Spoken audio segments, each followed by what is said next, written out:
If you're planning a road trip this summer or anytime, this is the best application by far to use for road trips. It's called Roadtrippers. If you haven't seen it, you got to check it out. And I'm going to do a quick overview of this great product. We've been using it for years now, and it has really been a lot of fun. So stay tuned. We're going to jump right into this kind of overview of what Roadtrippers is. So the first thing you need to do is just go to roadtrippers.com, and if you don't have a profile, create one. I already have an account that I'm signed in. Their navigation is a little bit wonky sometimes, so the easiest thing to do is, if you kind of get lost, either hit start new trip, or you can go just highlight your face there and go to my trips. And when it clicks on my trips, then you can see all of your trips. You can edit them, and then you can create a new trip. So to create a new trip, we just start and we say where we want to go. So let's say that we want to go to Green Valley Lake, California. So let's see here. It shows up here, Green Valley Lake, California. There we go. So let's say we want to go from Wetumpka to Green Valley Lake, California. What's nice about this is it tells us exactly how far it is. It's 2,086 miles. Now, when we start looking into it and we spread it out, notice here that we have this orange line. We can select anything that we want from here to add within that orange line. See how I just hit outdoors and recreation, and it came up with everything. Now, if I like something, for example, let's say Calico, I really like it, I can click on it, see what Calico's about.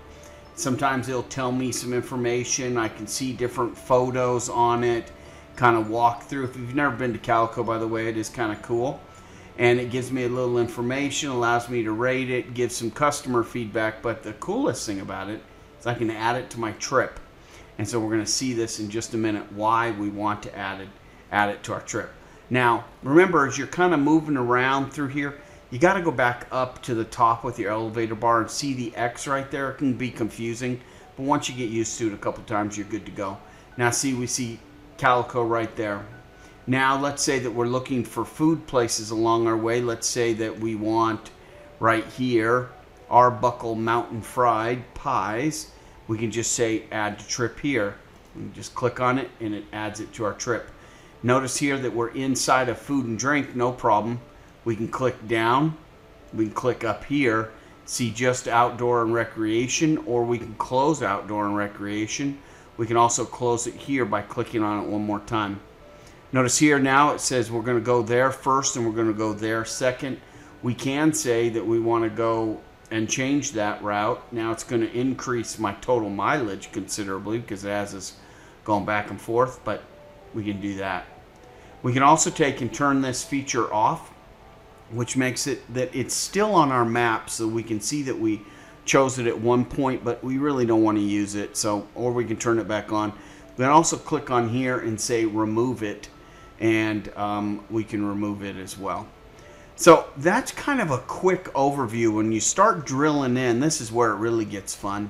You start seeing all the weirdest things, right? The world's biggest ball of yarn when we go to attractions here. And we have seen, you can see here, we have seen some of the coolest things along our way as we cruise across the country and do different road trips.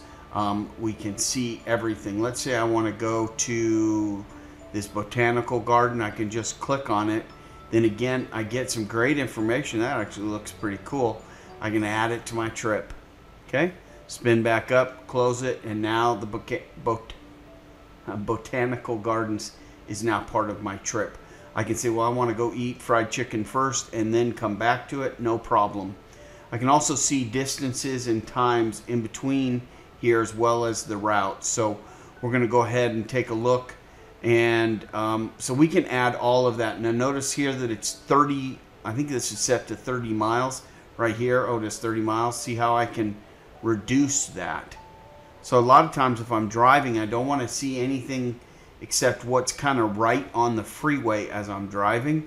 Boom, I just reduce it down to 5, and then I can kind of cruise along as I go into that sector and I look under here under attractions, it will see how it's all in there, right? And then as I move down to another section, it kind of moves it. So that's kind of cool. Good stuff there. Okay, so that's kind of play with it. It's really nice. So here, let's adjust our trip settings here and see what we can do to actually, excuse me, I'm losing track here. See what we can do to see this itinerary. So here, we've got it all right here, and we want to click on the trip settings. Now we can do global settings right here, but we don't want to do that. We want to do trip settings right here with the 3 dots, and we can hit trip settings. We can give it a description. We can tell it which vehicle we're using. Okay, so whatever vehicle we want to use, we can use that vehicle. Click there, and it gives us our mileage that we've already predefined in there.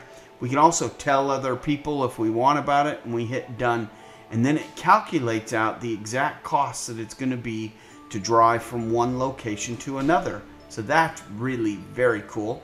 You can do that, and again, you can do that by clicking on that settings. You can also go to view guide, and what view guide does is put all this information into kind of an itinerary for you so that you can then go ahead and print that. And I'm going to show you that here in our concluding thoughts here.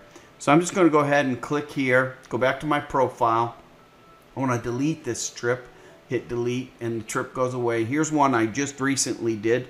We're going to help one of our sons move, right? So we're going to drive out to Utah, pick him up, and then drive him back. And you can see these stops here are the hotels along the way. This isn't a sightseeing trip for us. This is really just a get him moved and get home trip. So you can see all the addresses of the different places that we're going to be visiting.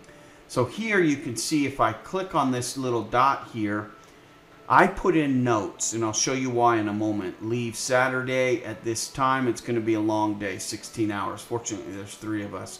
We can also set the date here. So I do it both ways. So it's in June. So I'm just going to click on the 12th there, 6/12. Now, when I go to view guide, you can see here that now we have the personal note and we have the date. Now I put the date right in there, Saturday, but we have it there as well. So we can add that. And then you can see all of this. These are the addresses to the hotels, right? Tells us when we're leaving, when we're, all that good stuff, okay? And then if I want to print this, I can pick the car that I'm driving, things of that nature. And then of course I can print this as well by clicking on the print button. And when it comes out as a printed PDF, you can print it too, which is what I usually do. It takes out some of this other stuff, gives me an overview map, and then allows me to see everything that I want. So I print this, fold it up, put it above the visor, and now I can reset the GPS every day when I get in the car. I know exactly how many miles it is, approximately when I'm leaving. This is the hardest thing for me, right, is when do we get up and when do we leave? Because when you're about this part of the trip and you're down getting towards the bottom, this get up time, right, you want to sleep in a little, right? So everything's kind of scheduled out so we can kind of see what we need to do. That is Roadtrippers. It is one of my favorite applications to use, especially if you're taking a road trip. A lot of times I'll put all the data in here, and it just is very, very nice. You can use Google Maps for a similar function, but it doesn't give you all the cool stuff to do along the way, which is just absolutely awesome.